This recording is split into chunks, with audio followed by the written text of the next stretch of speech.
Welcome to Welfare Clinic. As you know, this week has been very much dominated by the US election. And we're going to be discussing, is this end of Donald Trump? Will he fight until the end, or will he concede to the President-elect Joe Biden? Would President-elect Joe Biden change US foreign policy? How would that affect United Kingdom and other countries around the world? These are some of the issues we're going to be discussing today with our three guests. My first guest is Allison Koehler, political student from University of Connecticut in United States. Allison, welcome to the show. Hi, thank you so much for having me. You also work with many elected representatives, among other things, and used to live in United Kingdom as well, wasn't you? Yeah, I lived in the UK for a short time in 2016, right when Donald Trump's campaign was starting to pick up speed. It was in the spring, so I had a lot of... So you have some experience of that. We'll talk about this. My next guest is Fiona Edwards, who is a writer and political activist, also national officer for Stop the War Coalition. She's also editor of the Eyes on Latin America's website. Fiona, welcome to the show. Thanks very much for having me. And my last guest, but not least, Sharmin Azad. She's the supply chain analyst. She's been living in the United States for 24 years, studied there, has family there, so she obviously rooted in the United States. Sharmin, welcome to the show. Thank you for having me. No problem. Allison, I want to start off with you, given that you are political students, you have been involved in the campaign, and you have worked with the elected representative in the United States. Do you think Donald Trump is going to give up in White House? Would he concede anytime soon, or are we going to hear his allegations or alleged allegation without any evidence of voter frauds that he's keep making? So first off, it's not a requirement that the outgoing president needs to concede. It's a courtesy, and it's something that is seen as presidential to do, but he doesn't actually have to do it as long as he, plans the outgoing transition and leaves the White House on January 20th. However, I need to see the evidence. I think all of the United States needs to see the evidence of the voter fraud that he is claiming. There have been several different Republican leaders that have come out and said, we want to support you, President, but we need to see the evidence as well of this voter fraud. And he has yet to come out with that. So it'll be interesting to see in the next few weeks what happens, with his court movements, if we end up seeing anything there. So, but do you think, even if his case goes to the Supreme Court, do you think there is any possibility of turning over the results? Because at the moment, President-elect Joe Biden is on 290 and Donald Trump is on 214, which is the electoral college vote. Do you really think, even if the case went to Supreme Court of United States, which is still a long way, seem at this moment, can he really overturn the decision? I personally don't think so. I think that the evidence is overwhelmingly in favor of President-elect Biden.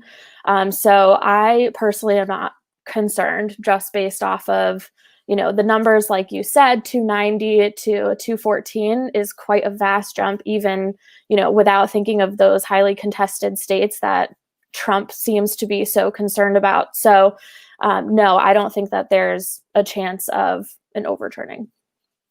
Before I go to my next guest, I want to remind our viewers you can participate with us in today's debate on our Facebook Live on London Bangla page, on our YouTube channel, London Bangla. If you have any questions, comments for our guests, do feel free to send them. We can see those already joined us, and there is many people supporting Allison at the moment on there, so they're cheering you on. Fiona, I want to move to you. We know what Donald Trump have been saying for last 4 years. You know, many people think that he have created a racial division within the United Kingdom, within the. Is Fiona still there, or have we lost her on the connection? Okay, let me move to Sharmin. Sharmin, I want to ask you. You've been living in the United States for 24 years. You know, you have a family there. You have children studying there. So you're kind of bedded into the system, if I can say that, of the United States. And how would you describe the last 4 years have been for people like you and other BME people, other Asian ethnic minority people in the United States? So I'm gonna tell you this. When I came to United States, I never saw anybody talking about any racial stuff. We were here in a small city in Minneapolis. It's called Winona, and people were so friendly over there and never had any issues. Never. I've been through the 9/11 too, and never ever had any issues before this president came to our power. You know that in Minneapolis, the couple of months ago, there was an incident happen, and I can't imagine in Minnesota that kind of incident can happen. It shocked everybody in Minnesota. It's a very nice. That's why we call us Minnesota nice. So we are here for so long and never had any issues, but I can see now people are having all kinds of vocal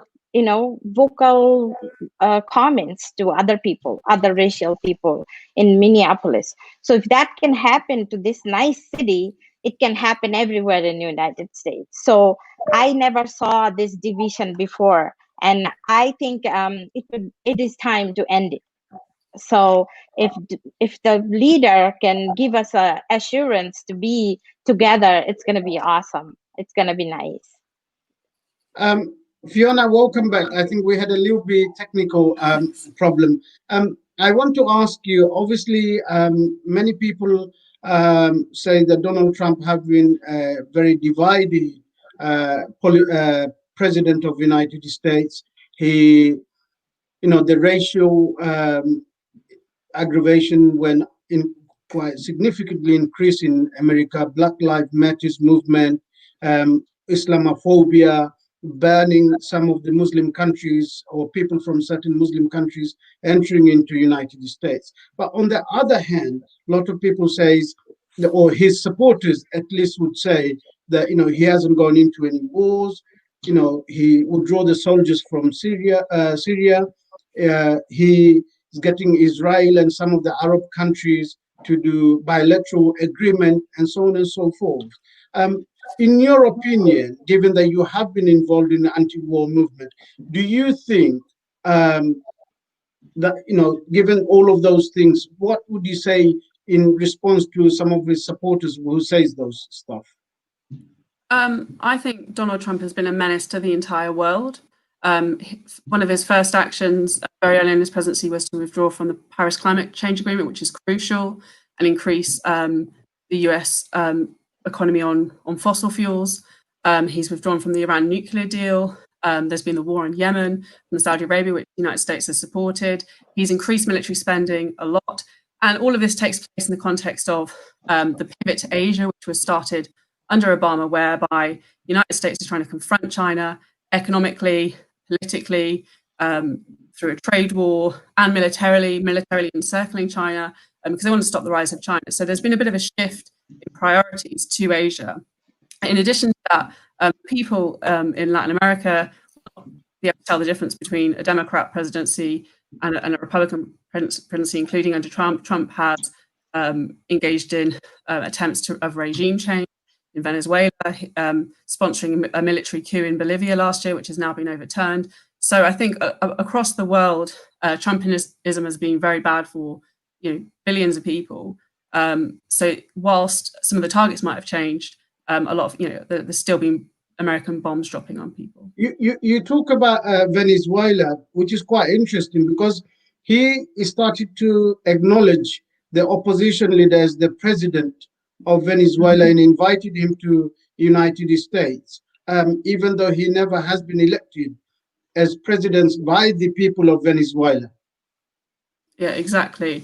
I mean, this is all part of a regime change agenda. So, you know, Trump, during the pandemic, has increased sanctions on Venezuela, increased sanctions on Iran, has tightened the economic blockade on Cuba. And let's be real, you know, the United States claims to be, you know, a beacon of human rights and democracy. During a pandemic, if you claim to lead the free world, you should be providing aid and help to other countries to save lives. And actually, under Trump, not only has he attacked his own people and let over 200,000 people die, he's actually attacked people across the world through these sanctions and not giving any solidarity to other people. So, you know, and the regime change efforts continue in Venezuela. You know, the economic blockade of that country is literally starving Venezuelans to death. And before I move to Allison, I want to ask you, Fiona, in terms of what he's doing between the Israeli government and some of the Arab worlds, for example, United Arab Emirates, that he's doing bilateral agreement or trying to get them around the same table. Do you honestly believe some of those agreements will genuinely help and support people of Palestine? No, I mean, I don't think Trump has been a good president for the Palestinian people. You know, I think, you know, the deal of the century and all this stuff has excluded Palestinians. And I think it's been a very divisive presidency for the Palestinian people. Allison, I want to come to you. Donald Trump may be a very divided figure in the United States, but nonetheless, he has significantly increased his votes among the ethnic minority community, the Latin American community. And he's saying, you know, this is why, because in some of these states, because many people thought President-elect Joe Biden will have a landslide victory, but in some of these states, it's quite knife edge results. And this is another reason he's saying that, you know, there's been frauds and trying to make those allegations. But why do you think, given Donald Trump has been so divided figure in the United States, why has he still done so well? Well, this is something that actually caught my attention a lot. So, you know, as we're watching the votes come in from places like Florida, we, you know, my colleagues and I were all very shocked by like you said, the population of the Latin community, the Hispanic community, the Cuban population. We were all, you know, very surprised by the amount of votes that he was turning in from these areas.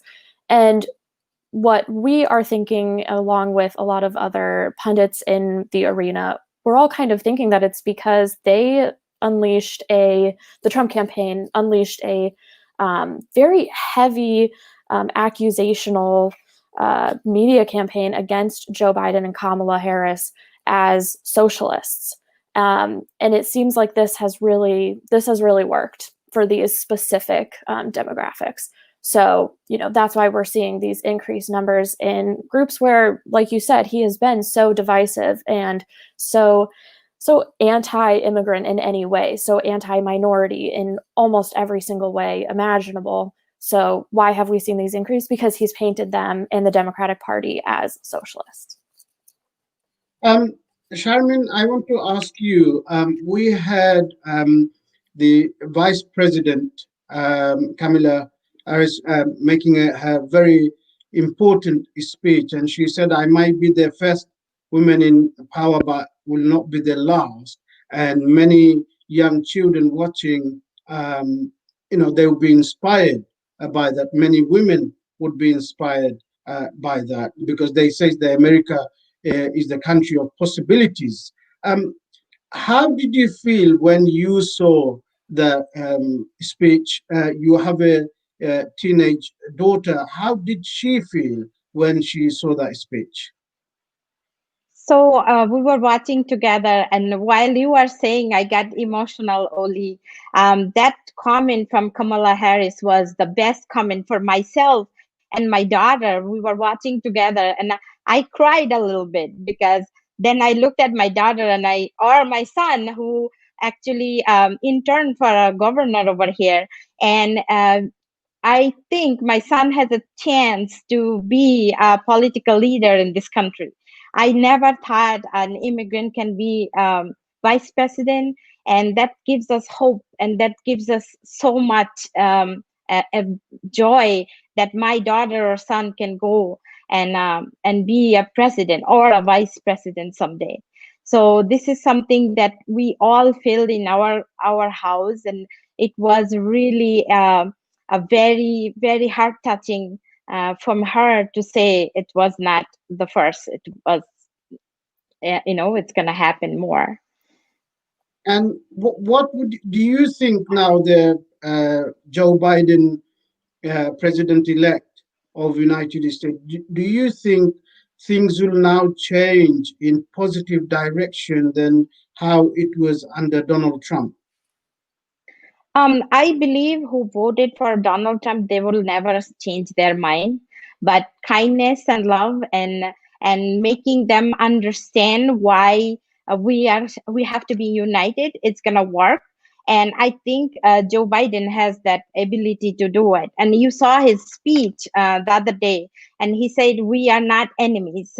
We are just gonna, work together as an American." So this is something that I believe in, and this is something that he's gonna change in this country, and we're never gonna be divided.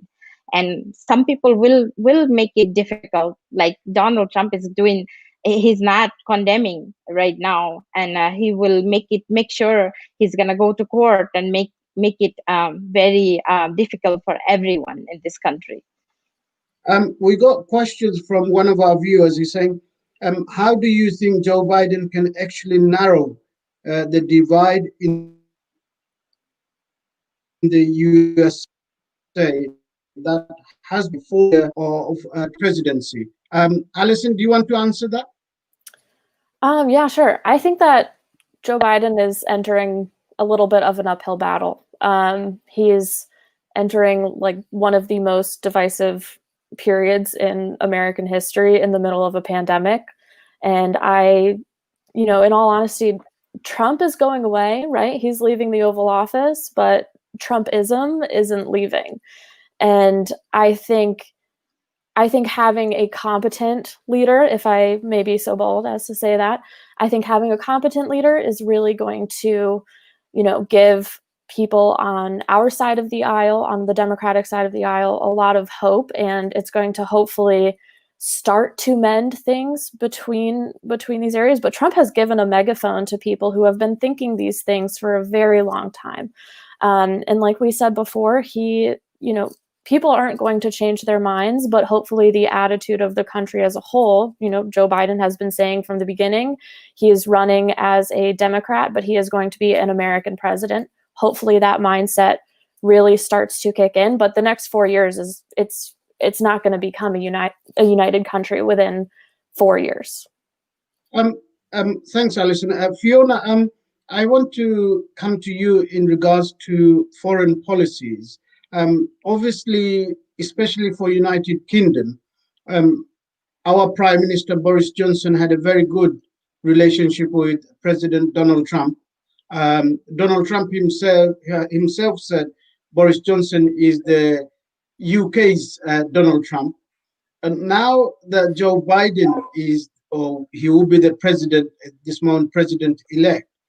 And given that we got Brexit coming up on 31st of December, Northern Ireland peace process, where Joe Biden have commented on, given his Irish background, what kind of relationship do you think our Prime Minister can have with Joe Biden, or how important is it for the United Kingdom to have a good relationship with new president?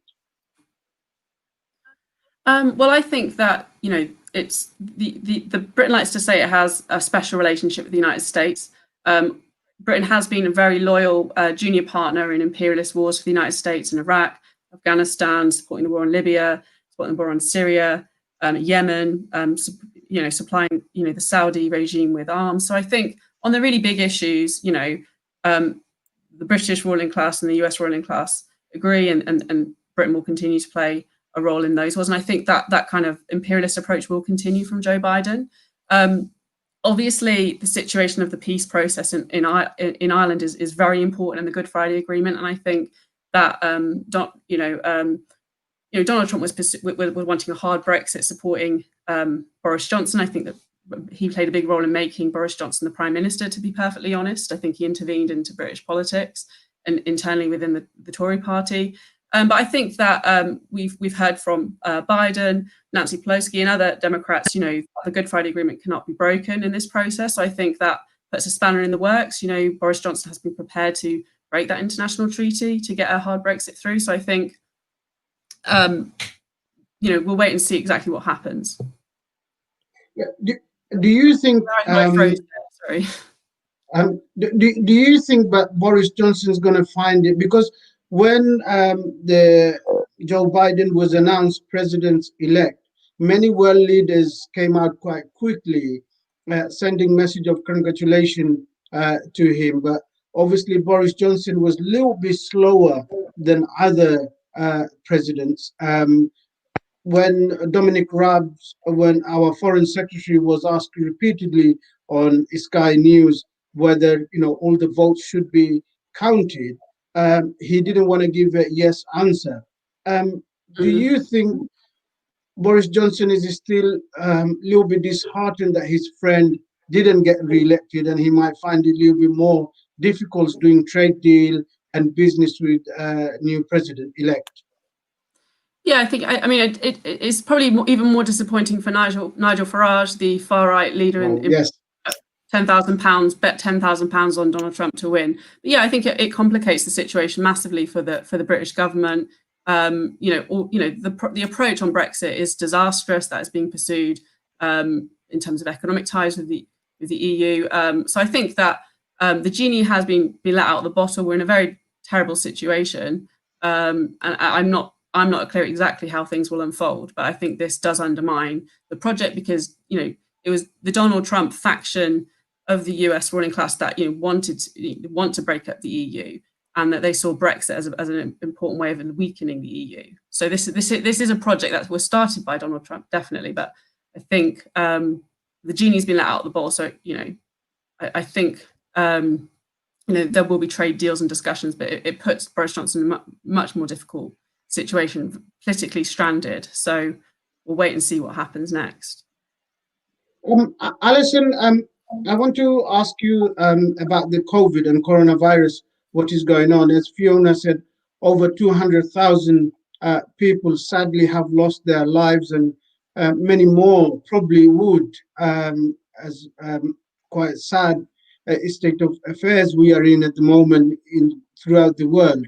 But many people are saying, or many political analysts are saying, that if President Trump took robust action against the coronavirus, if he handled that much better, then he probably would have been winning the presidency. These are the message against some of his supporters. But how do you think, because we saw President-elect Joe Biden just announced that everybody in the America should wear masks. Donald Trump never said that. How do you think he's going to tackle that, protecting lives well as protecting the economy? Great question. I think that Joe Biden already has done more for Americans on coronavirus than Trump has done throughout the past 8 months. I don't know if it was earlier today or late yesterday, Joe Biden has already announced his COVID task force, and it's full of doctors and infectious disease specialists and whatnot, and not his children. And I think that already speaks to the kind of leader that President-elect Biden is and will be in office.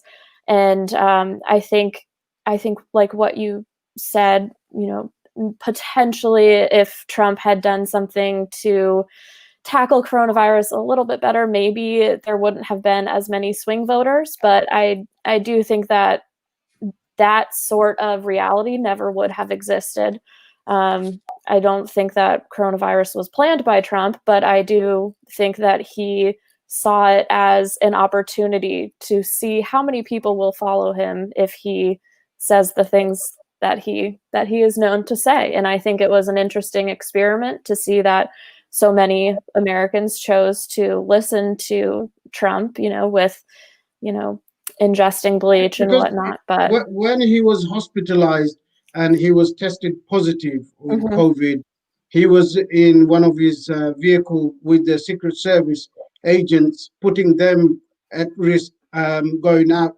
of the hospital to wave at his supporters.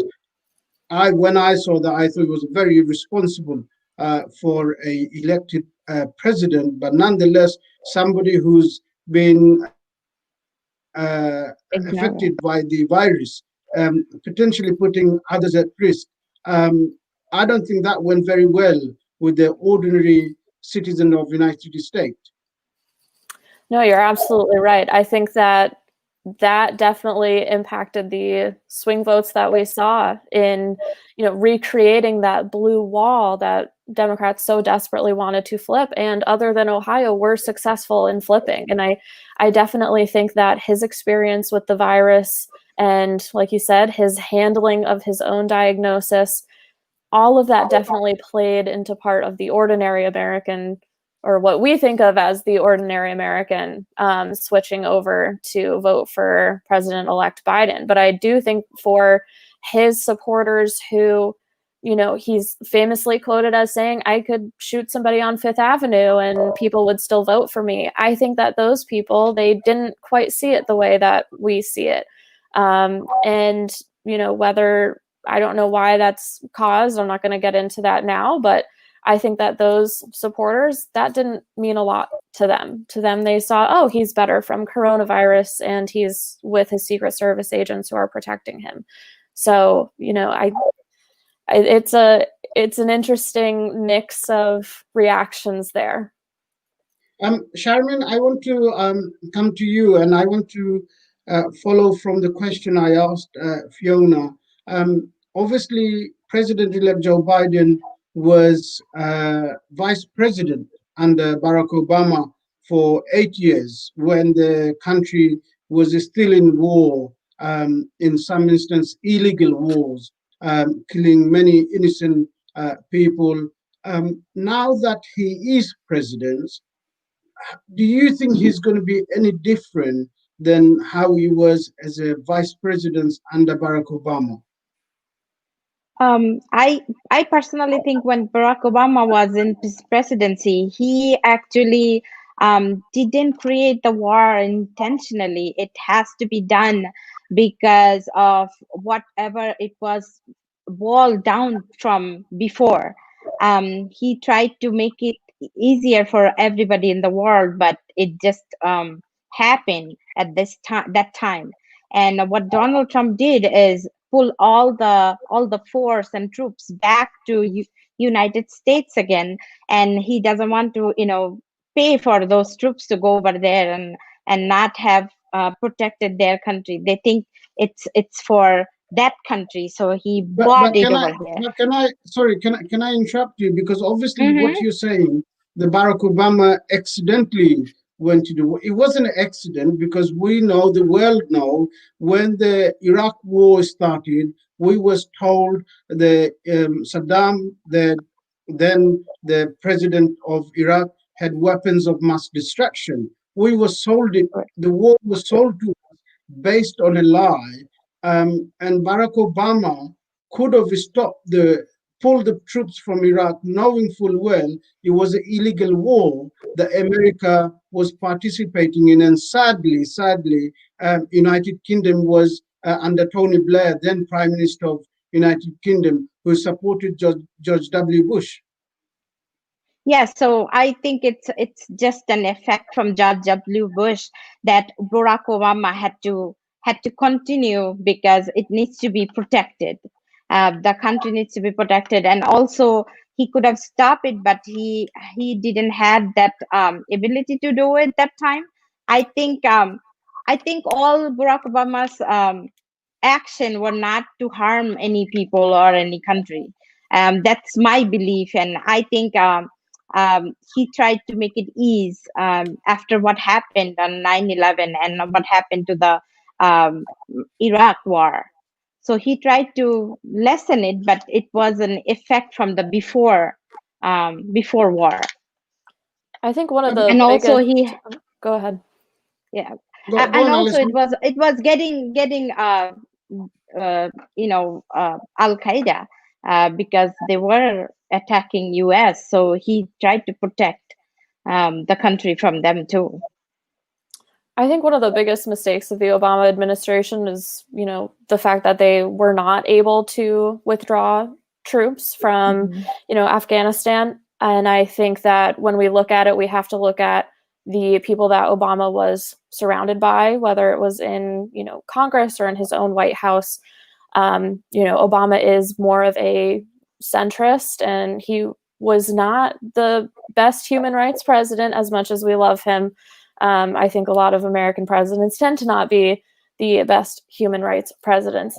However, Joe Biden, President-elect Joe Biden, he has committed or, informally committed to ending these forever wars, right? And he has basically already come out and said, well, I want to narrow the focus on Al-Qaeda and ISIS, right? What does that mean? I'm not entirely sure, but to me that means that the responsible withdrawal of the majority of the troops with a narrow focus remaining, and he has already kind of come out and said we're ending the support of Saudi Arabia in the war in Yemen, and so I do think that Biden, I think in certain areas Biden is going to stray from his Obama era kind of, loyalty towards Obama. But I think it'll be really interesting to see just what the policy ends up being in Afghanistan. Fiona, if I can follow through these questions, you and I and many thousands and millions of people was on the street of London protesting and demonstrating, and then telling our Prime Minister, then Tony Blair, that this war would be illegal. When George W. Bush took us into war, we still have soldiers in Afghanistan from the United States, one of the longest war we probably have seen. Given that Joe Biden was the vice president under Barack Obama, when Barack Obama was elected, and please correct me if I'm wrong, he said he would close Guantanamo Bay, where the torture was taking place, a human rights violation on every second of the hour, but he couldn't close Guantanamo Bay. Do you really think, from your experience and knowledge, Joe Biden would be any different? Because what I'm seeing, a lot of people on the left don't really like President-elect Joe Biden for some reason. Well, I would disagree with some of the panelists here about Obama. I think he destroyed Libya. That was his war.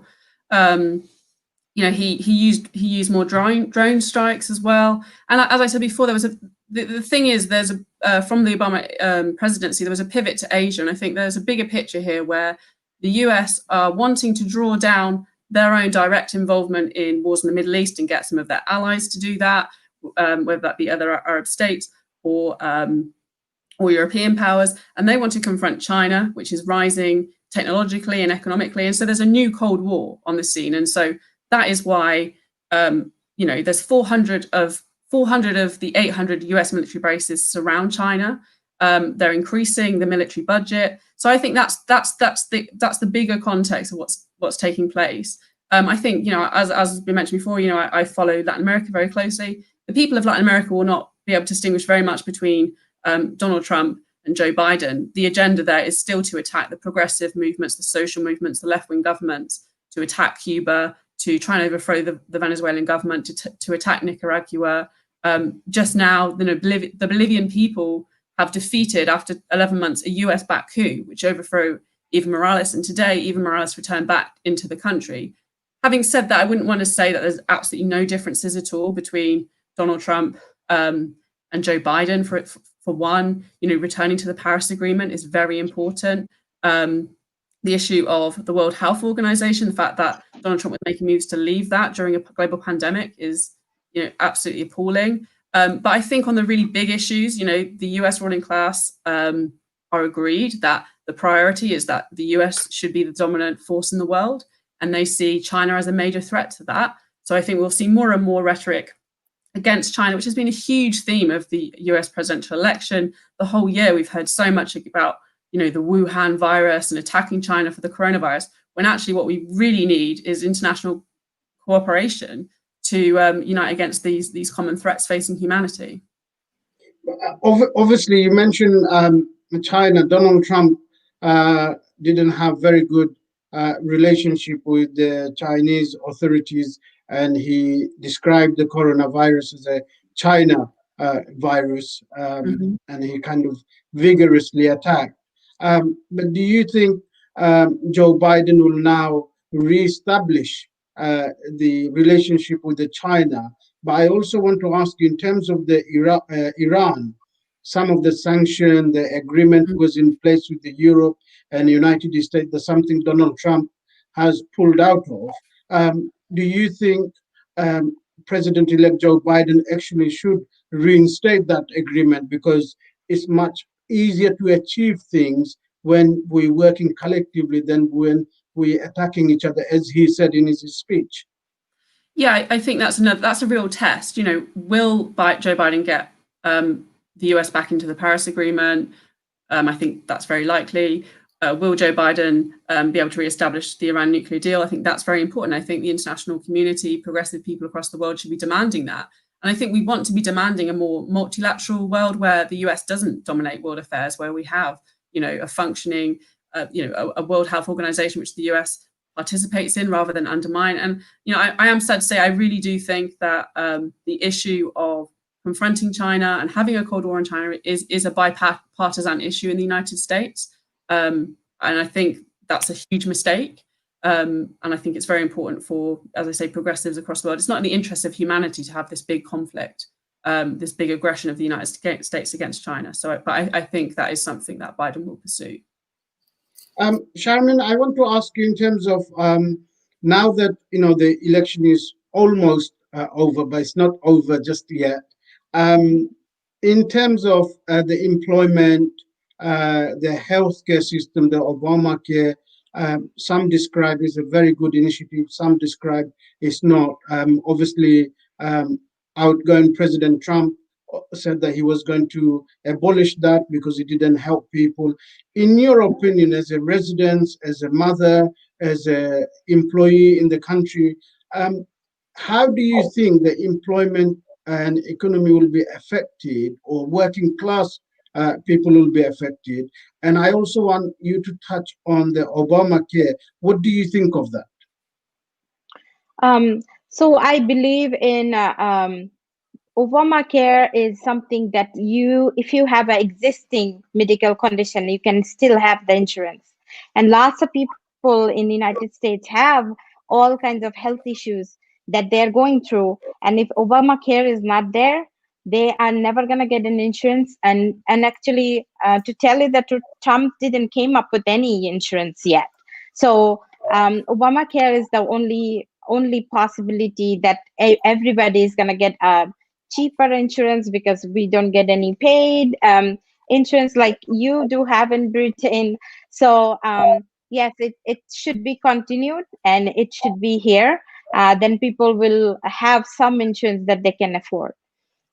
Also, as a employee, I'm gonna say Biden should follow a little bit what Trump was doing, because that is think about American people only. He said, I'm going to think about American people. I'm not going to think about the rest of the world. And I'm just going to, bring all the business over here.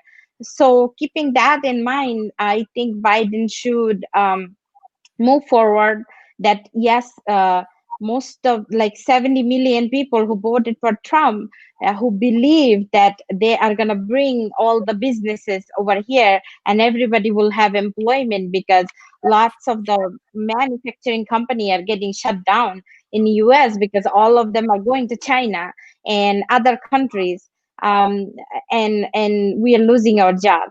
So keeping that in mind, Joe Biden needs to move forward and see how we can keep our employment in our country, not give away everything to everybody all over the world.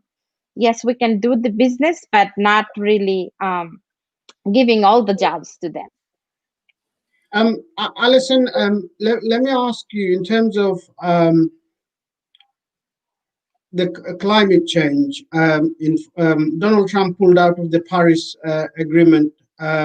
He wasn't taking that very seriously, but we know many residents within the United States, it's really, really important, the climate change aspect and the campaign and the policies and all of those kind of stuff. But I also want you to touch, because Donald Trump stopped the aid and the financial support to the people of Palestine. I want you to ask, if you can, both of those questions. Do you think he should reinstate the funding and the aid to people of Palestine? And what should Democratic Party do in terms of the climate change? What are their policies, if you are aware of any of them? Yeah, so first, regarding Palestine, I think we'll go back to the, traditional democratic, viewpoint on Israeli-Palestinian relations. And I do think that Joe Biden will explore more aid for Palestine, very quickly into his administration. I think it's something that a lot of people on the left who see, the far left, who really seem to be the biggest critics within the Democratic Party of Joe Biden, that's something that they're really pushing for. And, leading from that, while I think that Joe Biden is going, being a friend to Israel is on Joe Biden's policy list, right? Like, that is something that he really prides himself in. He, has been, Netanyahu's friend from the beginning. And so I don't think he's going to be as critical as I think some people want him to be. But I do think at the same time that he's going to really try to explore, bettering those relationships with Palestine. And, when we're talking about climate change and we're talking about people on the far left, and honestly, just the left in general, they were really disappointed when Joe Biden didn't come out in agreement of the Green New Deal, right? He had his own policy and was supporting that. Obviously, that is a political move. But at the same time, he's going to receive a lot of pressure from people on the left and people on the far left in this country to really step it up in terms of his commitment, towards climate change. And he's absolutely going to rejoin the Paris Climate Agreement. That's something that he said from basically day one. And, he's already said he's looking for more commitments from, like we have been talking about, more commitments from China to take climate change seriously and to reduce carbon emissions. So I think his climate policy is going to be extremely more robust than the climate policy that we've had over the past 4 years. But I think he's going to receive a lot of pressure internally from half of the Democratic Party to really step it up even further than where Obama was. Fiona, just following from what Allison have said in terms of President-elect Joe Biden, very friendly with Benjamin Netanyahu and, very close with him, and, he might not be so critical as many people is expected or expecting him to be. But given the suffering of Palestinian and what they've been going through, is it just another United States president who's really not going to be doing anything for people of Palestine, or trying to resolve this issue, which has been dragging on for years and years? Well, yeah, I think you're right. The situation is terrible. You've had, Donald Trump has not been a friend of the Palestinian people. The siege on Gaza continues. Expansion of the settlements continue. the occupation of the West Bank continues. And I think that on all these big substantial things, I don't think Joe Biden, will massively change US policy on this issue.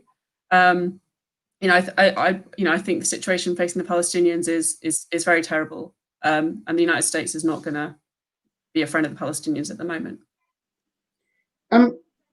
How, because I think obviously there has to be a time when this issue can be resolved. And, ever since I've been involved in politics or participating in politics, as long as I can remember, and obviously long before probably you and I was even in this world, this issue has been going on.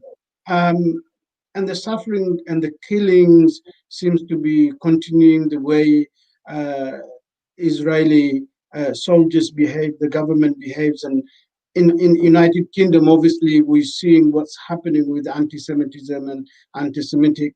And sometimes when you even say anything against the government of Israel, that can be classed as anti-Semitic or anti-Semitism. So do you think, in your experience and knowledge, is there ever going to be any solution for people of Palestine? I think it's a very long, hard struggle at the moment, but I do think that there will be justice and I do think there will be peace, but I think it's going to be a very long struggle. And at the moment, I don't think in the next 4 years, a Joe Biden presidency is going to provide any answers, any solutions. But what's clear is you can't move forward if you want to cut Palestinians out of any negotiations and any discussion, if you want to withdraw their aid, if you want to increase illegal settlements, if you want to have a brutal siege on Gaza. All these things need to be, reversed before you can even start to make progress. And finally, some of the Arab countries, well, they are no friends of Palestinian, whether it's Saudi or United Arab Emirates. I don't believe any of those Arab worlds will stand up for people of Palestine, what they haven't done all these years. Yeah, I haven't got much to add from what you've just said. I think the Palestinian people have a lot of friends and supporters across the world. I think so many millions and millions of people identify with their struggle for justice. And I hope that that solidarity increases. And I think that the peoples of the world, whilst many governments turn their back on the Palestinians, I think the peoples of the world stand with the Palestinians. And I think that's true in the Middle East in particular. Sharmin, now that United States have elected a female vice president who happens to be from Black and Asian background, we saw the protest growing throughout the world about Black Lives Matters, the attack on Muslim communities, the Black communities, the Asian communities, and I said earlier, the travel ban on some of the Muslim countries because Donald Trump classed every single one of them from those particular countries as terrorists. What would you say as a resident of United States to President-elect and Vice President-elect in terms of what they should be doing when it comes to issues like that? I think Biden should actually first protect our country, of course. Of course, the United States need to be protected, but we have to build trust with each other. We are right now, I think it's a broken country. There are two left and rights, and they are always arguing. So if Biden can come and unite America and protect the people of the country, that would be the first thing he needs to do. And of course, if there is a threat from any other country, I think he should back out, and he should say, security needs to be involved, and all the people who are identified as a terrorist, and there are terrorists, right? So those people needs to not come here. Not everybody in a whole country is a terrorist, but some people needs to be identified, and secret service or somebody needs to figure out who are those people and protect US to not have any terrorist attack in this country. Actually, my fear is if we don't protect the borders, we will get some people who are going to come and attack US, and that's not going to be a good thing for anybody in the country. And I fear that as a resident, that sometime if you just couldn't that happen? Couldn't that happen in any country? Because I think if you look at what happens in the United States, is the gun law hasn't been changed. The mass shooting take place, and there is more killings in the United States by people from the United States than any of the terrorists from any other country. Right. My question is, Obama was here for 8 years and he couldn't stop the gun right? For 8 years he tried, but it didn't happen. So yes, again, we have to listen to everybody, and Supreme Court has to agree with gun laws, and somehow we have to you have to see how we can come to a mutual understanding of what to ban and what to not ban. We don't need a RK-15, or I don't know even name of the guns, to mass shoot, and then have those at home. You don't need those, right? If you want to protect yourself, you can have a small gun that can be protective, or that could be your self-protection. We saw even some of the Donald Trump supporters heavily armed on the street since the election. They saying, they're going to get attacked by the left, they're going to get attacked by the socialists, and all those kind of comments. But to be honest with you, that every killing that actually take place, sadly, many students, many young children in schools we saw over the years have lost lives. None of those killers has been from the left or any of the socialist movement. That's why I'm saying that you don't need to have a gun that can kill 1,000 people at a time in your house, and you are a mentally sick person living in that same house and having that access to that gun. There is no need to do that. So as long as you are banning those kind of guns like AK-57 or something like that, this mass shooting is chance of having this mass shooting is less. So yeah, the gun control, people don't want to let the gun go. They just want their guns. I don't know what mentality they have, but they want their guns at home. Maybe going for hunting or something, but not an AK-57. A deer don't need to be shot by a AK-57 or a gun that can blow up 100 people at a time. Allison, if I can just get you to touch on that, it seems like whether it's Republican president, Democrats presidents, or in the Senate or House of Representatives, nobody seems to be so interested in changing the guns law, stopping the killings of innocent people, whether it's elderly, middle-aged, men, women, black, white. It doesn't really matter. Many people have lost innocent lives because of this so-called gun law in the United States.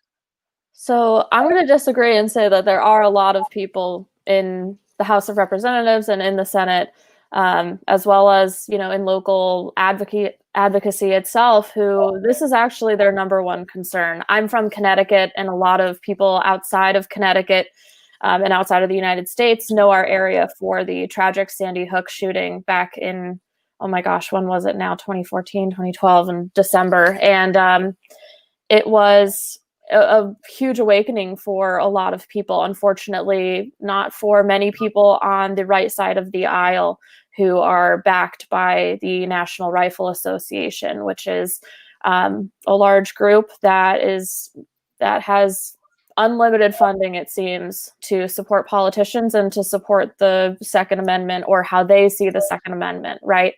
And so I'm from Connecticut, like I said. Our senators, that's their number one priority in a lot of areas, is gun control, whether it's a complete ban on weapons or whether it's an assault weapon ban.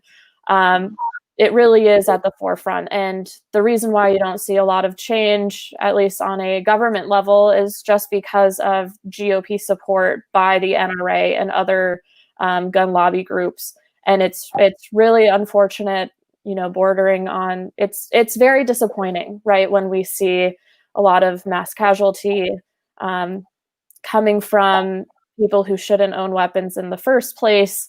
Of course, there are a lot of people who, responsibly own weapons, but it's unfortunate that we're just not seeing the change that we need to save from internal terrorism, as we'll call it.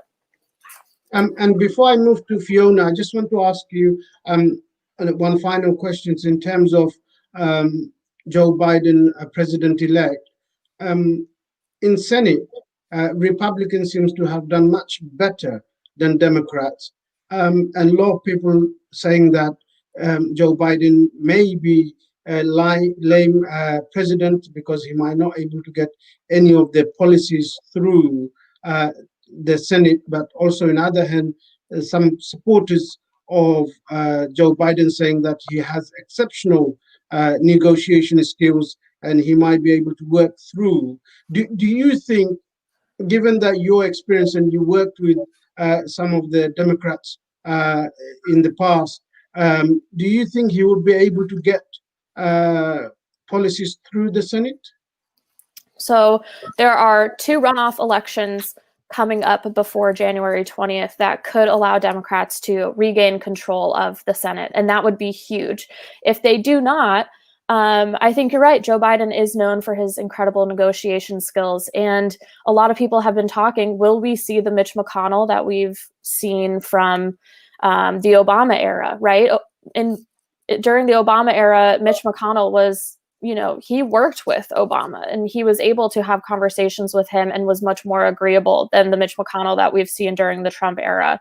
So I do think that we might return to that. And I do think that Joe Biden... But sorry to interrupt, saying that not many senior Republicans have come out to congratulate Joe Biden, apart from George W. Bush, who have issued a statement congratulating the president-elect and the vice president-elect, but not many senior Republicans actually have come out.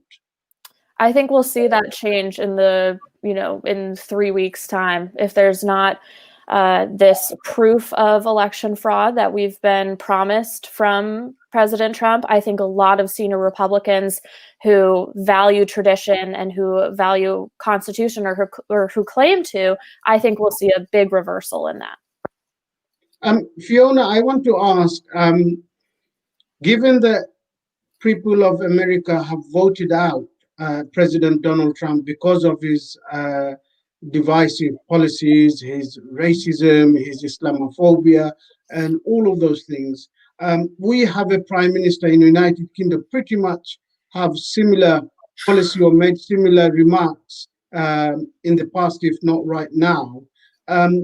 Do you think people of United Kingdom can have similar election success, changing the prime minister with somebody who's more towards working class, or do you think it's may impossible? I think it's essential that we get Boris Johnson out of number 10 as soon as possible and replace him with a Labour government. I think that's absolutely crucial. Look what's happened this year with the coronavirus crisis, mishandled just like Donald Trump has, totally underestimating the situation just like Donald Trump has. As you said, whipping up racism, Islamophobia, pursuing a really hard Brexit, which is going to damage jobs and damage the economy. We've got this economic crisis. So I think it's urgent to get rid of Boris Johnson as soon as possible and the whole Tory government. Because he has missold in many ways the Brexit policies to the people of this country. Oven ready policies, the deal will be done, everything will be kind of hunky-dory, but it wasn't in terms of the Brexit, in terms of Islamophobia, where he's yet to openly apologize to Muslim women for describing them as a letterbox.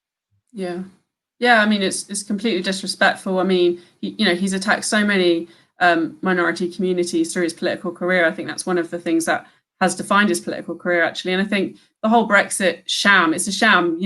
What this is about is ending really mutually beneficial trading agreements with the European Union, and going into a trade deal with the United States, where we're going to be, the junior partner there, got a much bigger economy, and they're going to, want to lower our food standards, environmental regulations, workers' rights, privatize our health service. I think it's a disaster for the British people. I think Donald Trump's slogan was "Make America Great Again," and I think that Brexit was part of that. It's it's not in the interest of the British people; it's in the interest of US corporations. And can I ask you two more questions? First one, in terms of, you mentioned having Labour government. Mm-hmm. Given that last two election was lost by Labour, many seats in up north was lost by Labour. Do you think in next election Labour actually can succeed and take the working class and people of north with them? Well, I think the crucial thing for the Labour Party is to oppose what the government is doing, to oppose what's happening on the coronavirus, and actually call for a strategy that's going to save lives and save the economy. And to do that, I think we have to get rid of the virus. We can't live alongside it. Too many people are dying. It's very disruptive for the economy. I think Labour should oppose what is happening with Brexit. I think what is on the table, obviously, we've discussed previously, we don't know exactly what's going to happen, but any hard Brexit is against the interests of the British people. I think we've got to keep the progressive policies that Jeremy Corbyn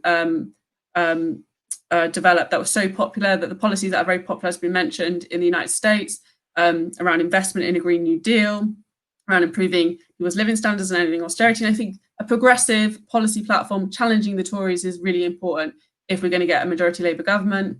So that's what I would suggest. I think I'll have to invite you again on my show and talk about the actual politics of United Kingdom and the election. But my final question to you, many people thought if Donald Trump was the president and if Boris Johnson did a deal, some of our NHS will be privatized to United States businesses. Now that Joe Biden is the president-elect and likely to go into White House, do you think he would have similar kind of interest as Donald Trump did, or do you think our NHS at least may be safe from the United States businesses?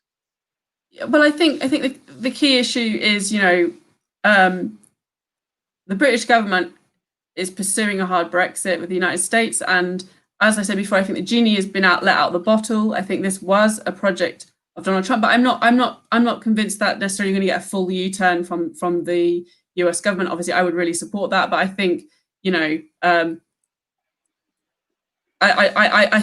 don't think, and in a trade deal, what are the things that US corporations are going to want? It is the NHS. So I think the key issue is can you move away from a hard Brexit? I think the British government's very committed to that. So I think it's a difficult. I guess that's something the people of this country will fight until their last breath, given that there's so much going into NHS, and we saw over the pandemic how our doctors and nurses have supported and worked tirelessly to protect lives and save many lives as possible.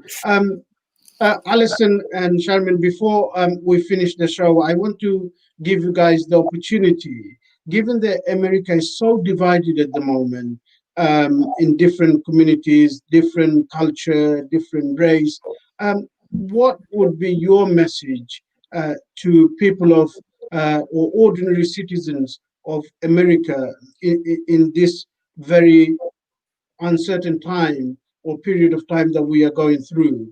Allison, you want to go first? Sure. Quite a hefty assignment there, but I think something that's gotten me through is really just at the core kindness, and putting yourself into the position of others.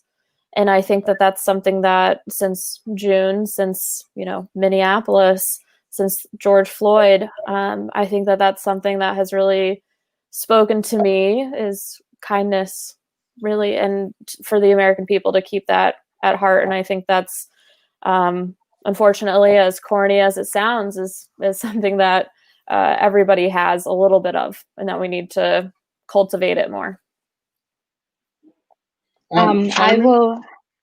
Yep, I will agree with Allison, and I'm gonna say yes. We need to have more kindness because we didn't vote for Trump. We shouldn't, make other people enemy. I have so many people who I love, and they are my neighbors that I just love them, and I know they voted for Trump. So I don't care who they voted for. Maybe they think differently, but again, it's kindness that we need to spread out in this country, and unite and work together and work hard. All my fellow immigrants who come over here, they work so hard, and they will they got the image of having a very very successful life when we saw Kamala Harris as a vice president. So we're gonna work hard, and my kids are gonna work hard to make this country better. So we are we are end of the show. Thank you so much for joining me this evening in the United Kingdom and this afternoon in the USA, and contributing your time and your knowledge and your rationale behind some of the issues affecting the people in the world today. So Fiona, Allison, and Sharmin, thank you so much. I really appreciate your time, and keep up the good work. Thanks. Thank you for inviting us. Thank you so much to our viewers for joining us this evening. We hope that we have managed to do justice in terms of what is going on in the United States, and some of the issues and policies may affect the other worlds and other countries around the world. Whether you voted for Donald Trump or Joe Biden, president-elect, the fundamental aspect of it that we must respect our democracy, we must respect the democratic process. And once we start to disrespecting the democratic process, that's when the problem starts, the injustice start to occur in terms of the political system. So regardless of whoever you voted for, I think it's really important that people of United States do unite and work together. And for us in the United Kingdom, we wait and see patiently what kind of policies President-elect Joe Biden will deliver. How would that affect the United Kingdom and other countries around the world? We discussed about Palestine, Iran, climate change. All of those issues affect us as much as it affects the citizens of United States. So thank you so much for joining me. You can continue to watch Repeat on London Bangla on our YouTube channel. Until next time, do take care.